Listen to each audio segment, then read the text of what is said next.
इसलिए आप सबसे कहना चाहता हूँ, अगर हम आप चाहते हैं औलादे नेक हो तो माँ बाप को नेकी के रास्ते पर चलना होगा।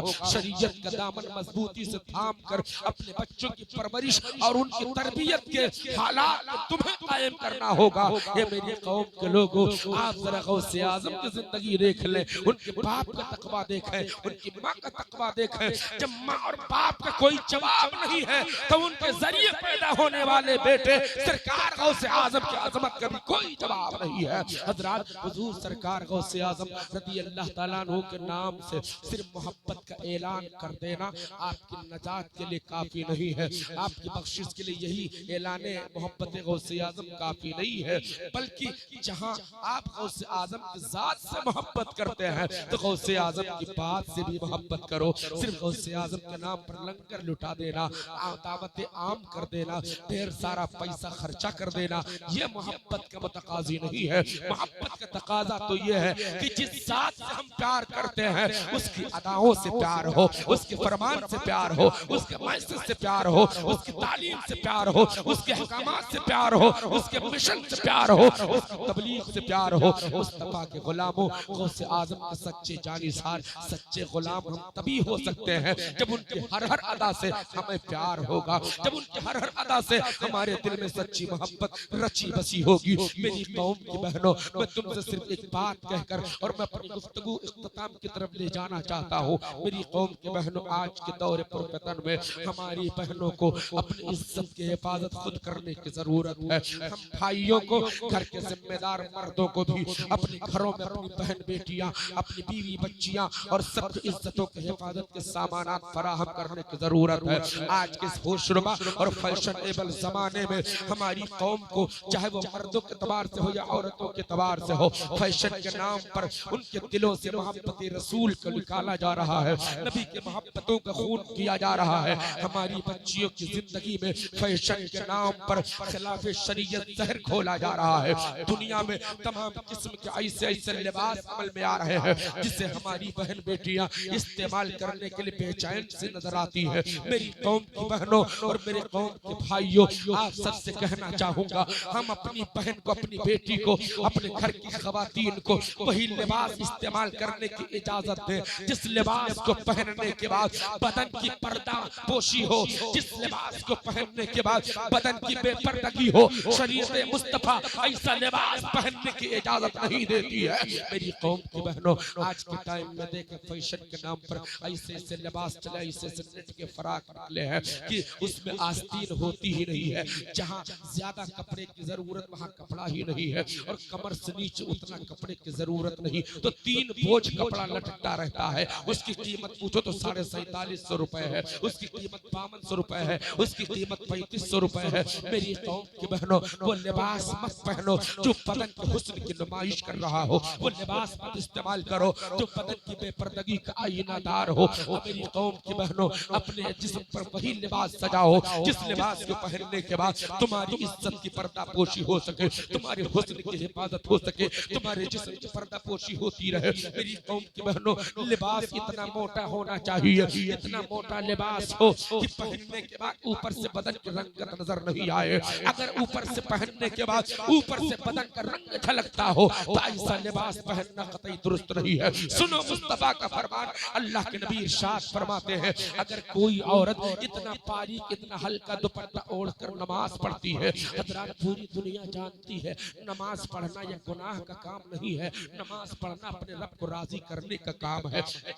से कह दो यार सुभान अल्लाह, नमाज पढ़ना यह सवाब का काम है, नमाज पढ़ना यह खुदा को राजी करने का काम है, नमाज पढ़ना अल्लाह की इताअत गुजारी फरमा बरदारी का तरीका है, नमाज पढ़ना यह अल्लाह से मुलाकात करने का तरीका है। सुनो मुस्तफा जाने रहमत इरशाद फरमाते हैं, अगर कोई औरत इतना बारीक, इतना हल्का दुपट्टा ओढ़कर नमाज नमाज पढ़ती है, जिसे ओढ़ने के बाद ऊपर से बाल का कालापन झलकता हो, दुपट्टा ओढ़ने के बाद ऊपर से बाल की स्याही नजर आती हो, तो ऐसा दुपट्टा ओढ़कर नमाज पढ़ना जायज नहीं है। अल्लाहू अकबर। मेरी कौम की बहनों गौर करो, समझने की कोशिश करो कि जिस दुपट्टे को ओढ़कर, जिस ओढ़नी को ओढ़कर तुम नमाज नहीं पढ़ सकती हो, उसे ओढ़कर तुम मार्केट कैसे जा सकती हो, तुम मेला कैसे जा सकती हो, शादी ब्याह की तकरीबात में कैसे जा सकती हो। इसलिए खुदारा अल्लाह के वास्ते तुमसे गुजारिश करता हूँ कि मुस्तफा की शहजादी खातून जन्नत फातिमा की जिंदगी देखो। खातून जन्नत के पास एक चादर है, एक ओढ़नी है, उसमें 100 से ज्यादा पैबंद लगे हैं, मगर फातिमा ने ना कभी अब्बू से शिकायत किया है, ना कभी अली से शिकायत किया है। फातिमा पैबंद पर पैबंद लगा रही है और मगर अपने अपने आप को किस तरह पर्दे में मलबूस रखती है। आला हजरत सरकार इसकी तर्जमानी फरमाते हैं, जिसका आंचल न देखा महमहर ने, जिसका आंचल न देखा महमहर ने, उस रिदा की नजाफत पे लाखों सलाम, उस रिदा की नजाफत पे लाखों सलाम। मेरी कौम के बहनों, बहुत बारीक कपड़े इस्तेमाल करने से बचो, ये शरीयत के खिलाफ है। कपड़ा इतना टाइट भी मत पहनो जिससे बदन का मोटापा और दुबलापन झलकता हो। कपड़ा थोड़ा सा ढीला पहना करो जो शरीयत मुस्तफा की तालीम के मौजूद हो। मेरी कौम के बहनों, पर्दे में रहने का मतलब ये नहीं है कि दरवाजे पर चादर डाल दिए बस पर्दा हो गया। पर्दे का मतलब ये नहीं है चेहरे पर एक पॉलिश का घूंघट डाल लिया बस पर्दा हो गया। नहीं, तुम्हारे चलने से पर्दा हो, तुम्हारे बोलने से पर्दा हो, तुम्हारी गुफ्तगू से पर्दा हो, तुम्हारे लिबास से पर्दा हो, अंदाज़े जिंदगी से पर्दा हो, उसूल हयात से पर्दा हो, निज़ाम हयात से पर्दा हो। हर कदम पर पर्दे पर अमल होना चाहिए। अगर तुमने खातून जन्नत की जिंदगी को सामने रखकर ज़ेवर पर्दगी से अपने आप को आरास्ता किया और खातून जन्नत ने तुम्हें अपने कनीजों में कबूल कर लिया, तो जान लो ये निस्बत, ये ताल्लुक तुम्हारी बख्शिश का जरिया हो जाएगी, तुम्हारी निजात का सामान हो जाएगा। मेरी कौम के लोगों, आप सबसे कहना चाहूंगा, अपनी बेटियों को वही लिबास इस्तेमाल करवाओ जिसकी इजाजत शरीयत मुस्तफा देती हो। आप बेपर्दगी से दूर हो जाएं। आज के इस फैशनेबल जमाने में हमारी कौम को इस तरह सुन्नत मुस्तफा और शरीयत रसूलुल्लाह से दूर किया जा रहा है। तो आप देखें, जब दुनिया ने देखा कि मुसलमान अपने नबी के सुन्नत पर अमल करता है, तो फैशन के नाम पर मुसलमानों को गुमराह किया जाने लगा। हजरात, मेरे पास बातें बहुत वक्त नहीं है, वरना मैं आपको बहुत बातें सुनाता, लेकिन सुनिए एक बात, ये बड़ी जरूरी बात है, अर्ज करता हूँ।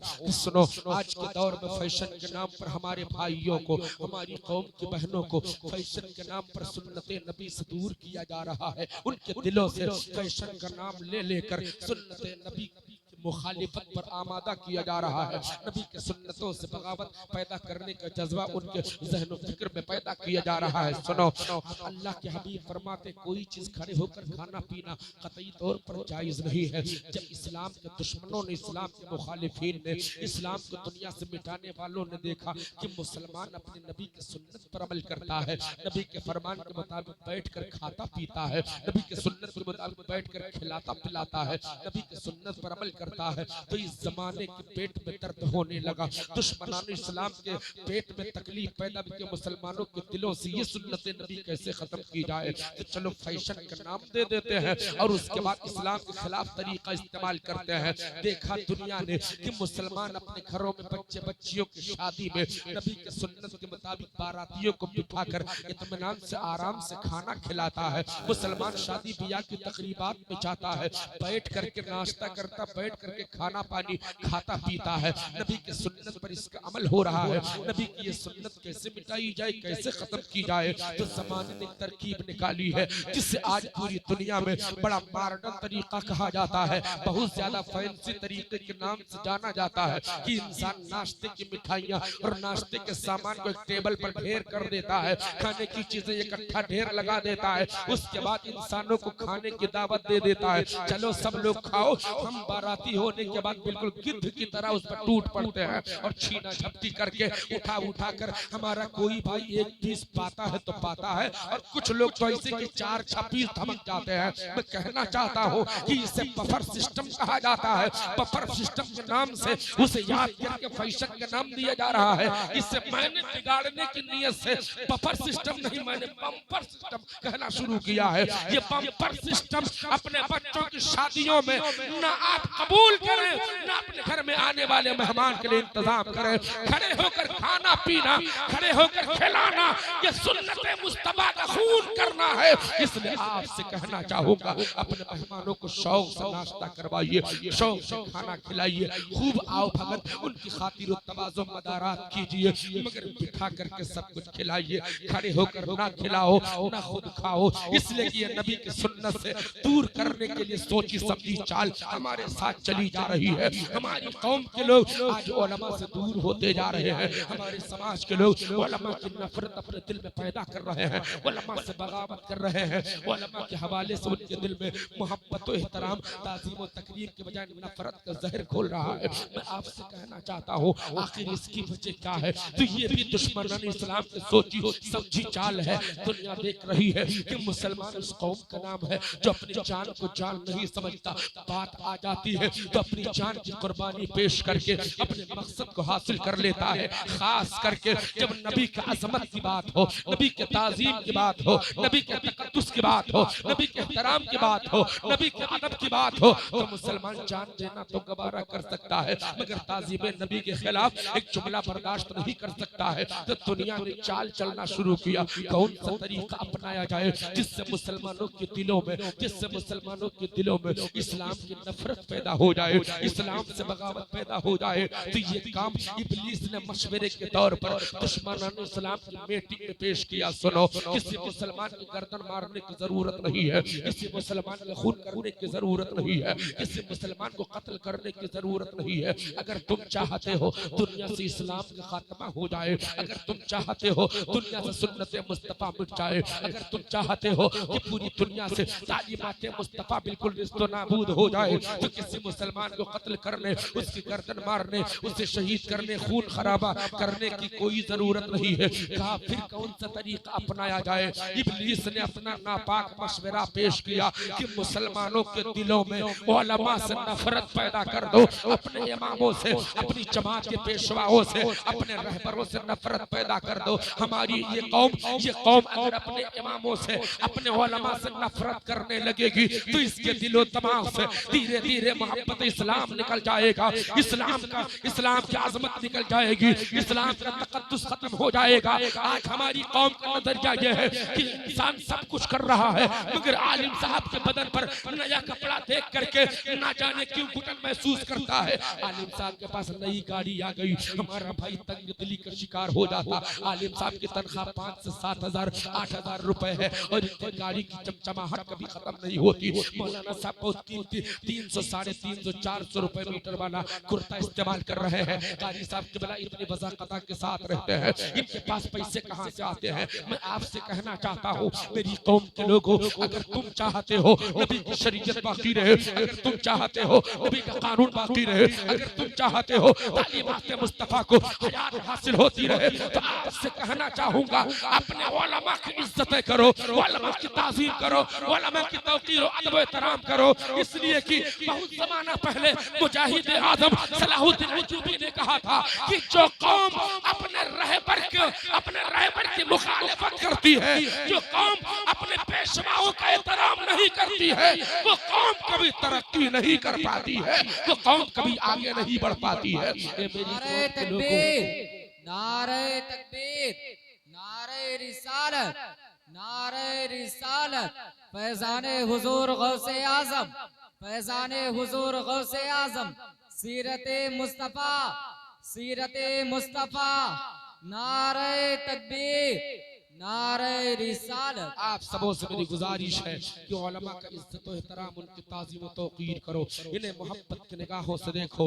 आप देख रहे हैं आलिम साहब की तनख्वाह कितनी होती है यार, 5 से 6 हजार 7 हजार 8 हजार। आप थोड़ी देर के लिए अपने घर के खर्चे को अमाउंट करें, अपने घर के खर्चे का जायजा लें कि एक महीने में चाय के पीछे कितना खर्चा होता है, एक महीने में कितने का गोश्त मछली खा लेते हैं, एक महीने में कितना दाल चावल और तेल मसाला लग जाता है, एक महीने में हमारे घर में सर्फ साबुन शैम्पू का कितना इस्तेमाल होता है, एक महीने में हमारे घर में बच्चों और नौजवानों के लिए कितने कपड़े आते हैं, हमारे घर का पूरा खर्च एक महीने में कितना होता है, आपको अंदाजा हो जाएगा। आपके कलम में आपका हिसाब में तकरीबन 15 से 20 हजार रुपए महीने का फी खर्च आएगा। आप थोड़ी देर के लिए सोचें, जिस तरह आपके माँ बाप है, आपके बीवी बच्चे हैं, आपके भाई बहन हैं, आपके पास साथ तमाम जरूरतें हैं, इसी तरह ये भी इंसान है, इनकी भी बहुत सी जरूरतें हैं। इंसानी तकाजा के लिए सारी जरूरतें इनसे भी मुंसलिक है। इनके भी बीवी बच्चे हैं, इनके भी माँ बाप हैं, इनके भी भाई बहन हैं, इनके पास भी खाने पीने की जरूरत है,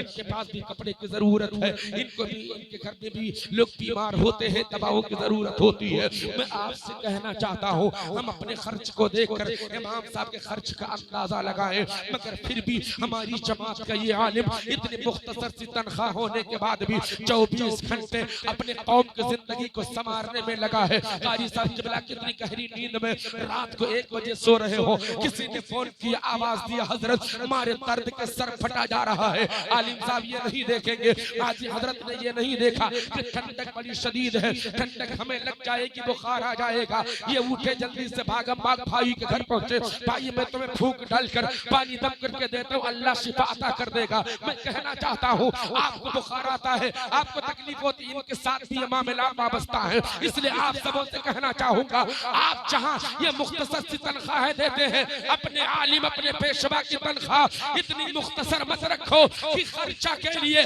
दूसरे के सामने कर्ज के तौर पर हाथ फैलाना पड़े।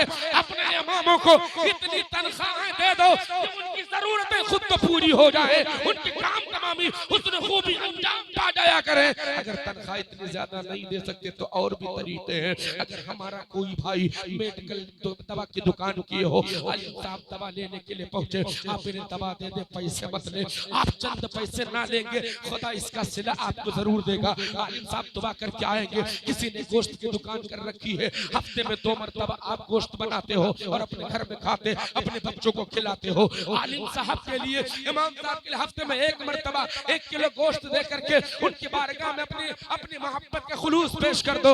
आपकी दुकान से ये गोश्त लेकर चलेंगे, हर कदम पर आपको दुआएं देते नजर आएंगे। आप राशन पानी की दुकान रखे हैं, आप थोड़ा सा हेल्प कर दे, सर्फ साबुन देकर इनकी मदद कर दे। अगर आपने किसी भी किस्म की कोई दुकानदारी कर रखी है, आप थोड़ा सा सहारा दें। हमारे उलमा, हमारी जमात के इन तमाम नाइबीन मुस्तफा की तमाम जरूरतें बआसानी बहुस्न खूबी पूरी हो सकती है। जब आलिम का दिल किसी बस्ती में खुश होता है तो और खुशू व खुजू के साथ, दिल की लगन के साथ अल्लाह की इबादत करता है। बस्ती वालों के फलने फूलने शाद आबाद रहने के लिए हमेशा वो इंसान दुआएं करता रहता है और उलमाए किराम की दुआएं रब्बे करीम जरूर कबूल फरमाता है, बशर्ते कि वो खुलूस व लिल्लाहियत के साथ वो सच्चे दिल से किसी कौम के हक में दुआ करने पर रजामंद हो जाए। इसलिए आप सबों से कहना चाहूंगा, आज के दौर में अपने बच्चों को जाहिल मत रखो, अपनी बच्चियों को भी अनपढ़ मत रखो। इस दौर हाजिर का तकाजा यह है कि दुनिया की तमाम कौमें तालीम हासिल करके तालीमी आसमान की बुलंदियों को छू लेना चाहती है। आज दुनिया तालीम के नाम पर इतना तरक्की करना चाह रही है, कोई चांद पर जाकर घर बनाने की बात करता है, कोई फिजाओं में स्टेशन कायम करने की बातें कर रहा है। कैसे पर इतना सर्च करके दुनिया तरक्की की तरफ बढ़ती जा रही है। मैं कहना चाहता हूँ कि मेरी कौम के लोगों, आप अपने बच्चों को डॉक्टर भी बनाइए, प्रोफेसर भी बनाइए, इंजीनियर भी बनाइए, IAS PCS भी बनाइए, LLB की तालीम भी दीजिए। बच्चों को ये तमाम तर तालीम जरूर दिलाइए, मगर याद रखो अपने बच्चे को डॉक्टर बनाने से पहले कुरान जरूर पढ़ा दो, दीन नबी जरूर पढ़ा दो, शरीयत मुस्तफा जरूर पढ़ा दो। आप अपने बेटे को IAS PCS बनाने से पहले नबी की तालीम जरूर दिला दो, अपने बेटे को इंजीनियर बनाने से पहले कुरान की तालीम जरूर दिला दो। हमारा बेटा, हमारे भाई, हमारे घर में पढ़ने वाले ये बच्चे अगर दुनियावी तालीम को दीन से जोड़कर हासिल करेंगे तो वो तालीम दुनियावी तालीम नहीं रह जाएगी, वो दुनियावी तालीम भी दीनी तालीम बन जाएगी। हमारा बेटा आलिम बनने के बाद जब डॉक्टर बनेगा, किसी गरीब का ऑपरेशन होगा, ऑपरेशन करने के बाद अपने भाई का गुर्दा निकाल कर नहीं बेचेगा, अपने भाई का दिल निकाल करके उसका सौदा नहीं करेगा। हमारा बेटा बनने के बाद जब डॉक्टर बनेगा तो जहां वो मरीज की हालत देखेगा वही मुस्तफा की शरीयत। नारे तकबीर। तकबीर, नारे रिसालत, नारे रिसालत, फैजाने हुजूर गौसे आजम, फैजाने हुजूर गौसे आजम, मजहबे इस्लाम, मजहबे इस्लाम, नारे तकबीर, नारे रिसालत।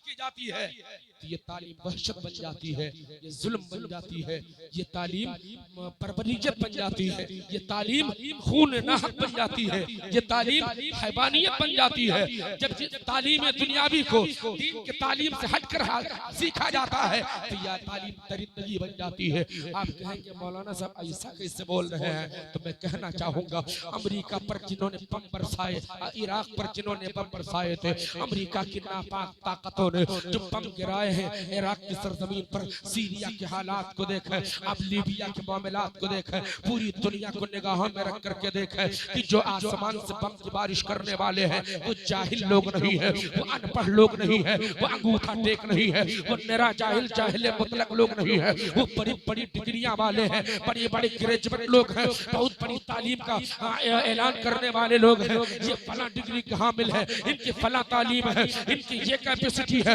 इनकी ये क्वालिफिकेशन है, इनका ये इल्म है, इनकी ये मालूमात है। मैं कहना चाहता हूँ अगर उन्होंने दुनियावी तालीम के साथ साथ दीनी तालीम हासिल किया होता तो किसी का खून नहीं बहाते। दीन की तालीम से जुड़कर दीन की तालीम, दुनियावी तालीम जब हासिल की जाती तो आज बेवाओं की आहें नहीं होती, यतीमों के नाले नहीं होते, मजलूमों की फरियादें नहीं होती, दुनिया में कोई भूखा नहीं होता, हर भूखे का पेट भरा नजर आता।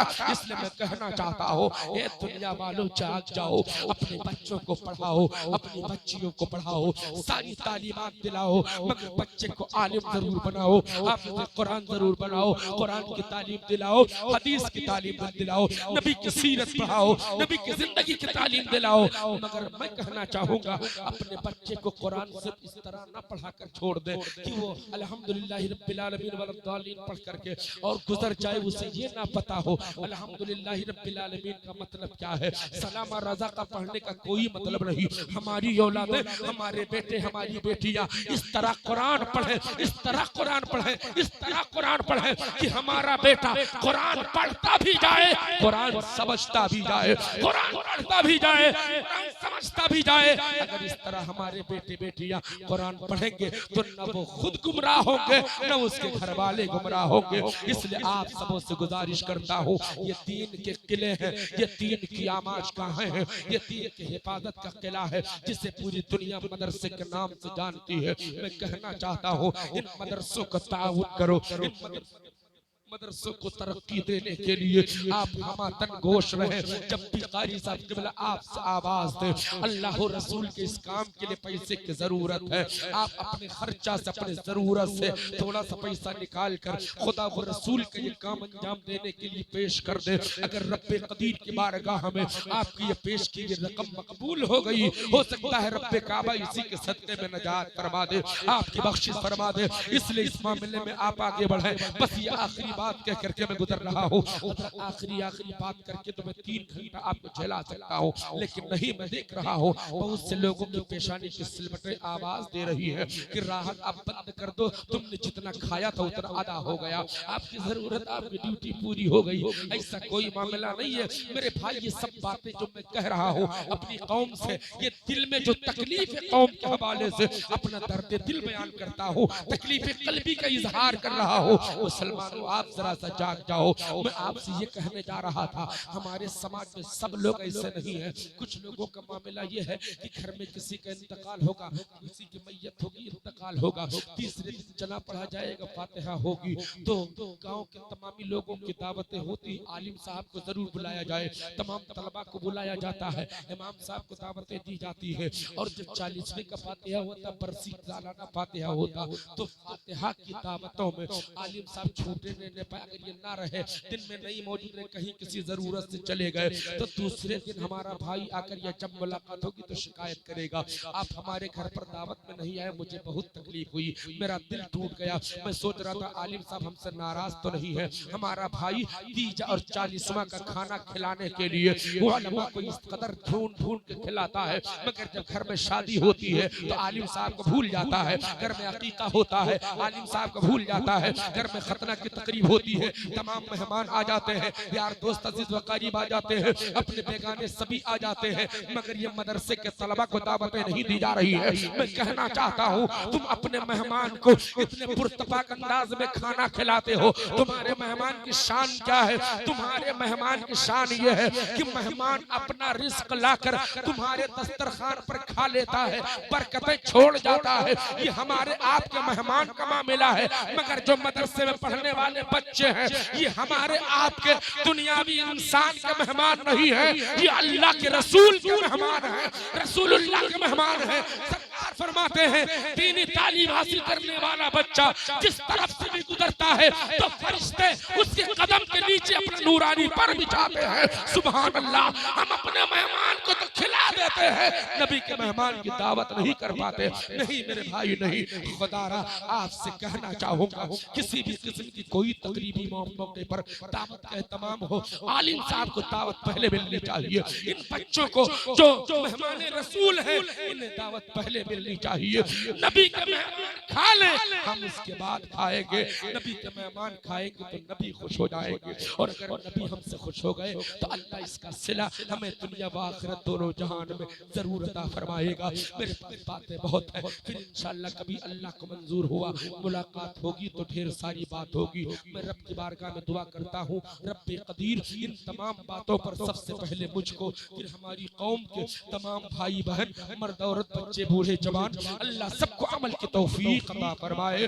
मज़हब इस्लाम जिंदाबाद जिंदाबाद, मसलके आला हजरत पाइंदाबाद पाइंदाबाद, वमा अलैना इल्लल बलाग, अस्तगफिरुल्लाह अल्लज़ी ला इलाहा इल्लल्लाहु मुहम्मदुर रसूलुल्लाह सल्लल्लाहु तआला अलैहि वसल्लम। खूब की सैर चमन, फूल चुने शाद रहे, बाग बाग जाता हूँ मैं, गुलशन तेरा आबाद रहे, वमा अलैना इल्लल बलागुल मुबीन।